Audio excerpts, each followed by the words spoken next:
ધોરણ 8ના એક પુસ્તકની અંદર ન્યાયતંત્રમાં ભ્રષ્ટાચારનો એક ટોપિક છાપી દીધો, સામેલ કરી દીધો.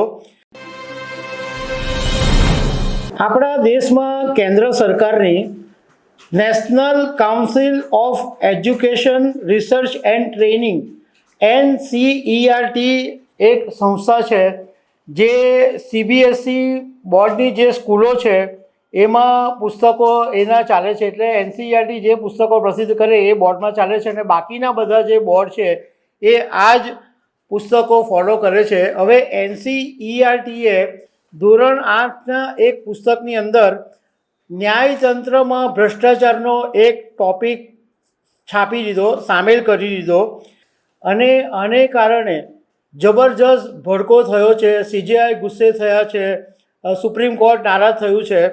હવે આની અંદર એક વાત સમજવા જેવી છે કે ભારતનું જે બંધારણ છે એમાં ન્યાયતંત્ર, સંસદ, સરકાર એ બધાને જુદા જુદા રાખ્યા છે.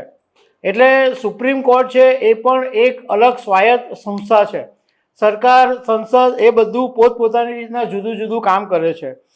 પણ આ NCERTના પુસ્તકની અંદર સરકારના પોતાના ભ્રષ્ટાચાર વિશે, બ્યુરોક્રેસીના ભ્રષ્ટાચાર વિશે, રાજકારણીઓના ભ્રષ્ટાચાર વિશે કોઈ વાત કરવામાં નથી આવી અને માત્ર ન્યાયતંત્રની અંદર ભ્રષ્ટાચાર છે એવો મુદ્દો, એવો ટોપિક આની અંદર મૂક્યો.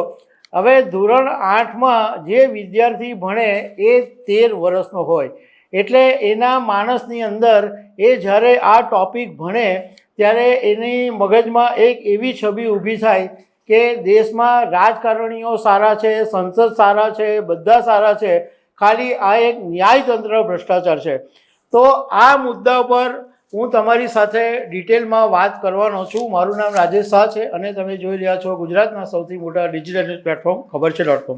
National Council of Education Research and Training NCERTએ જે પુસ્તકની અંદર જે ન્યાયતંત્રમાં ભ્રષ્ટાચારનો એક ટોપિક ઉમેર્યો એને કારણે chief Justice of India Suryakant જબરજસ્ત નારાજ થયા છે અને એમણે સ્પષ્ટ શબ્દની અંદર એવું કીધું છે કે કોઈને પણ ન્યાયપાલિકાના બદનામ કરવાની મંજૂરી નહીં મળે, ભલે એ કોઈ પણ ઉચ્ચ હોદ્દા પર બેઠા હોય.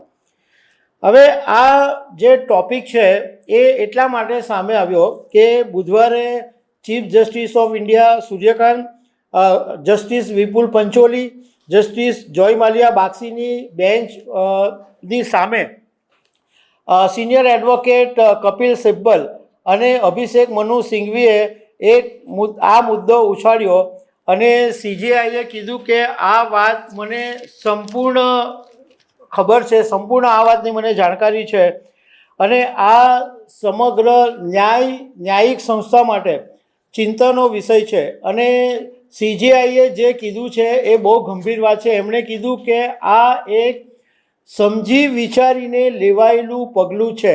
મતલબમાં NCERTની બુકમાં ન્યાયતંત્રના ભ્રષ્ટાચાર વિશેનું પગલું જાણી જોઈને લેવામાં આવ્યું છે એવી CJIએ ટકોર કરી છે. એટલે એમણે કીધું કે હું કોઈને પણ ભલે ગમે તેટલા ઉચ્ચ હોદ્દા પર હોય, ન્યાયપાલિકાને બદનામ કરવાની મંજૂરી કોઈ પણ સંજોગોમાં આપીશ નહીં અને આ બાબતની નોંધ મેં જાતે લીધી છે. એટલે આ જે આખો કેસ છે એ મેં મારા હાથમાં લીધો છે એવું ચીફ જસ્ટિસ ઓફ ઇન્ડિયા સૂર્યકાંતે કીધું છે. હવે NCERTએ 23 ફેબ્રુઆરીના દિવસે એક નવી ટેક્સ્ટબુક જારી કરી એ સોશિયલ સાયન્સની. અને સોશિયલ સાયન્સની અંદર એટલે સામાજિક વિજ્ઞાન, અને આ સોશિયલ સાયન્સના પુસ્તકની અંદર exploring society India and beyond part 2 એની અંદર the role of judiciary in our society ટોપિકની અંદર જ્યુડિશરીમાં ભ્રષ્ટાચારનો ટોપિક જોડી દીધેલો છે. હવે સોશિયલ સાયન્સનું જે આ પુસ્તક છે ધોરણ 8 માટે, અને એની અંદર એવો ઉલ્લેખ કરવામાં આવ્યો છે કે સુપ્રીમ કોર્ટની અંદર 81,000, હાઈકોર્ટની અંદર 62,40,000, ડિસ્ટ્રિક્ટ અને સબોર્ડિનેટ કોર્ટ છે એની અંદર 4,70,00,000 કેસ પેન્ડિંગ હોવાનો ઉલ્લેખ છે. આ પુસ્તકની અંદર બ્યુરોક્રેસી, પોલિટિક્સ કોઈના પણ વિષય લેવામાં નથી આવ્યા અને માત્ર ન્યાયતંત્ર, જ્યુડિશરીનો સબ્જેક્ટ લેવામાં આવ્યો છે. એટલે સુપ્રીમ કોર્ટે એવું કીધું કે અદાલતોનો વંશવેલો અને ન્યાયની પહોંચ સમજાવવાને બદલે ભ્રષ્ટાચાર અને બેકલોગ પર આ પુસ્તકની અંદર પ્રકાશ પાડવામાં આવ્યો છે. અને કરપ્શનવાળા સેક્શનમાં એવું કહેવાયું છે કે ન્યાયાધીશો એક આચાર સંહિતાથી બંધાયેલા છે, જે ફક્ત કોર્ટમાં જ નહીં પરંતુ કોર્ટ બહાર પણ એમના વર્તનને નિયંત્રિત કરે છે.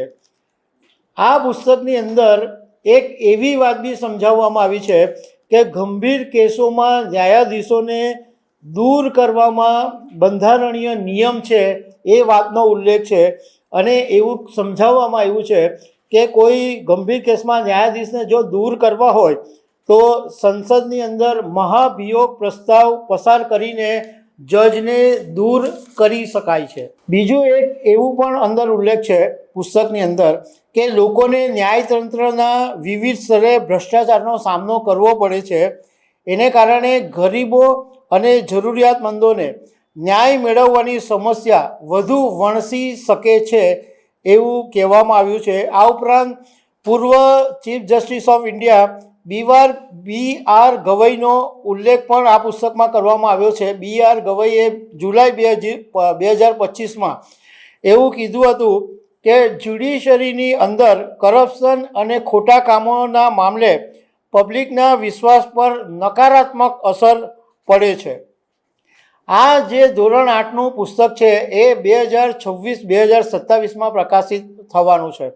હવે NCERTએ 23 ફેબ્રુઆરીના દિવસે આ પુસ્તક પ્રકાશિત કર્યું અને વેબસાઇટ ઉપર મૂકેલું હતું, પરંતુ સુપ્રીમ કોર્ટમાં બબાલ ઊભી થવાને કારણે NCERTએ હવે વેબસાઇટ ઉપરથી આ પુસ્તકને હટાવી દીધું છે. એટલે આની અંદર ખરેખર આ મુદ્દો સમજવાની જરૂર છે કે આખા દેશની અંદર જો કોઈ એક સિસ્ટમ ઉપર આજે પણ લોકોને વિશ્વાસ હોય તો એ ન્યાયતંત્ર ઉપર છે. લોકો બધેથી હારી જાય, પોલીસથી હારી જાય, તંત્રથી હારી જાય, સરકારમાંથી હારી જાય, પણ એને છેલ્લે એક એવો વિશ્વાસ હોય કે મને કોર્ટમાંથી ન્યાય મળશે. હવે જો તમે નાનપણથી જ બાળકોને આવું શીખવાડશો કે તમારા દેશનું ન્યાયતંત્ર ભ્રષ્ટાચારી છે, તો પછી જો ન્યાયતંત્ર નબળું પડી જાય તો આપણા દેશની શું હાલત થાય એ વિચારવા જેવી વાત છે. તો દર્શક મિત્રો, આવા અનેક અપડેટની સાથે અમે તમને મળતા રહીશું. આભાર.